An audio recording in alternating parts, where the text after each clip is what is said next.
Good morning, everybody. Welcome to Circle Time. Let's sing a little song to get us started. So go ahead and warm up your hands. Say, wake up fingers.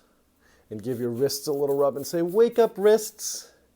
And give your elbows a little tap and say, wake up elbows. We're going to use our hands to sing a little sign language song. All right?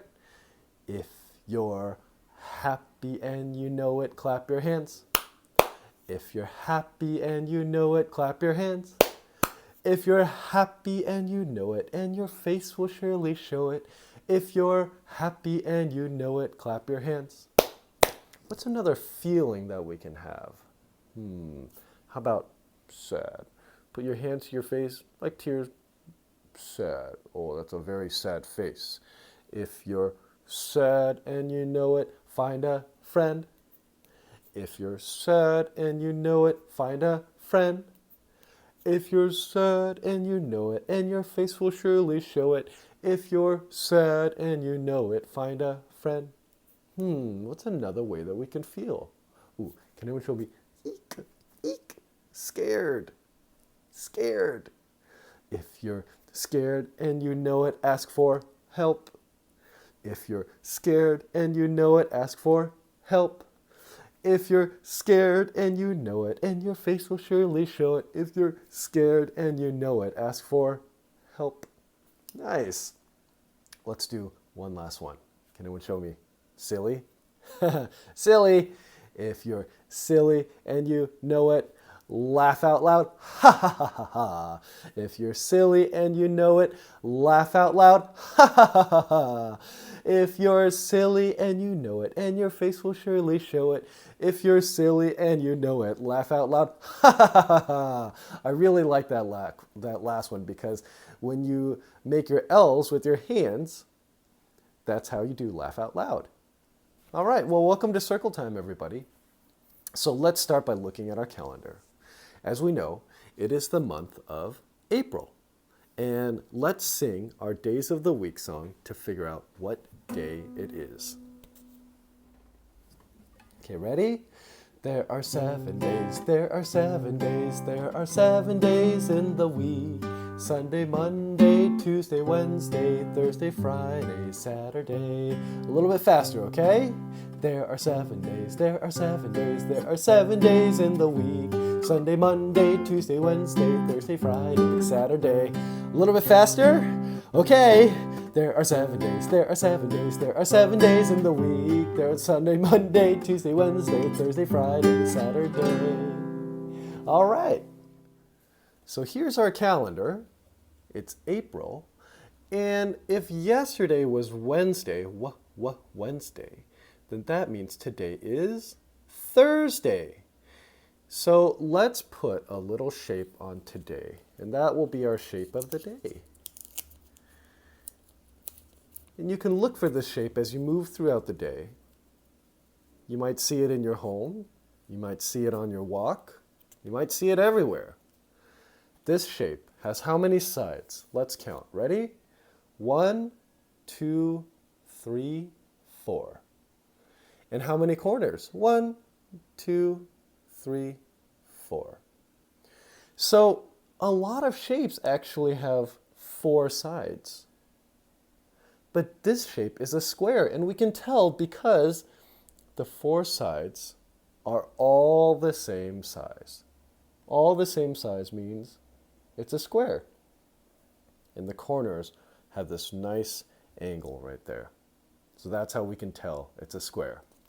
Now, let's get out our 1s and our 10s cups. So we've got our 1s, our 10s, and our cups of sticks for the days to come. So yesterday we put 1 in here. Let's take 1 more, and we'll put it in our 1s cup. So we should have 2. Let's count them. Ready? 1, 2. Perfect. We've got 2 sticks for April 2. Before we start our story today, let's do a little breathing exercise. So let's get your bodies tall in mindful position. And this will be our breathe in sound. And this will be our breathe out sound. Ready?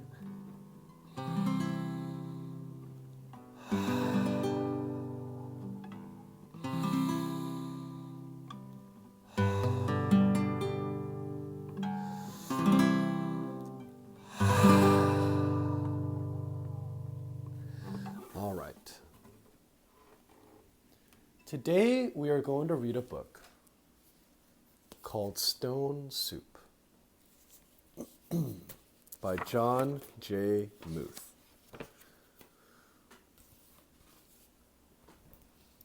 Three monks, Hawk, Lock, and Sow, traveled along a mountain road.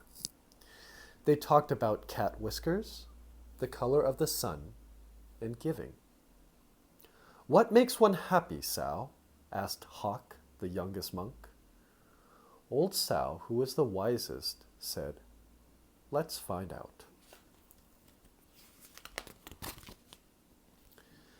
The sound of a bell brought their gaze to the rooftops of a village below. They could not see from so high above that the village had been through many hard times. Famine, floods, and war had made the villagers weary and untrusting of strangers. They had even become suspicious of their neighbors.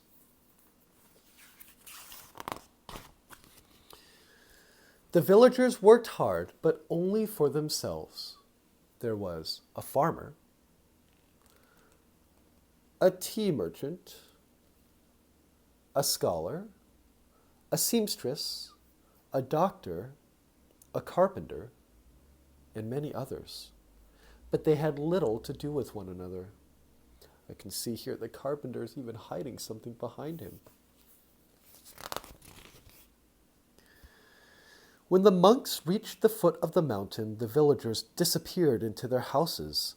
No one came to the gates to greet them. And when the people saw them enter the village, they closed their windows tight. The monks knocked on the door of the first house. There was no answer. Then the house went dark. They knocked on a second door, and the same thing happened. It happened again and again, from one house to the next. "These people do not know happiness," they all agreed. "But today," said Sow, his face as bright as the moon, "we will show them how to make stone soup." They gathered twigs and branches and made a fire. They placed a small tin pot on top and filled it with water from the village well. A brave little girl who had been watching came to them. "What are you doing?" she asked. "We are gathering twigs," said Lock. "We are making a fire," said Hawk. "We are making stone soup, and we need 3 round, smooth stones."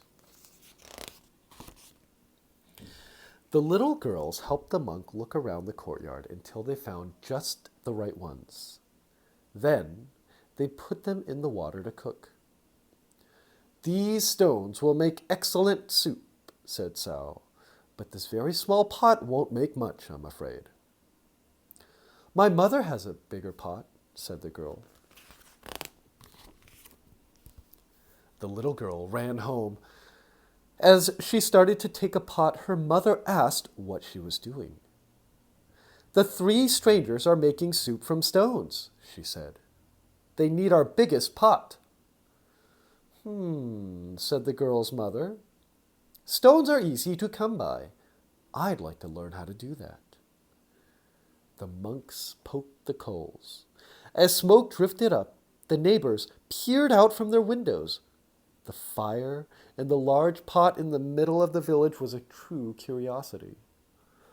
One by one, the people of the village came out to see just what this stone soup was. "Of course, old-style stone soup should be well seasoned with salt and pepper," said Hawk. "That is true," said Lock as he stirred the giant pot filled with water and stones. "But we have none." "I have some salt and pepper," said the scholar, his eyes big with curiosity. He's disappeared and came back with salt and pepper and even a few other spices. Sal took a taste. The last time we had soup stones of this size and color, carrots made the broth very sweet. Carrots? Said a woman from the back. I may have a few carrots, but just a few. And off she ran. She returned with as many carrots as she could carry and dropped them into the pot. Do you think it would be better with onions? Asked Hawk. Oh, yes, maybe. An onion would taste good, said a farmer, and he hurried off. He returned in a moment with 5 big onions, and he dropped them into the bubbling soup. Now that's a fine soup, he said. The villagers all nodded their heads as the smell was very agreeable. But if only we had some mushrooms, said Sal, rubbing his chin. Several villagers licked their lips. A few dashed away and returned with fresh mushrooms, noodles, pea pods, and cabbages. Something magical began to happen among the villagers. As each person opened their heart to give, the next person gave even more. And as this happened, the soup grew richer and smelled more delicious. I imagine the emperor would suggest we add dumplings, said one villager. And bean curd, said another. What about cloudier and mung bean and yams, cried some others. And taro root and winter melon and baby corn, cried other villagers. Garlic, ginger root, soy sauce, lily buds. I have some, people cried out. And off they ran, returning with all they could carry. The monks stirred and the pot bubbled. How good it smelled. How good it would taste. How giving the villagers had become.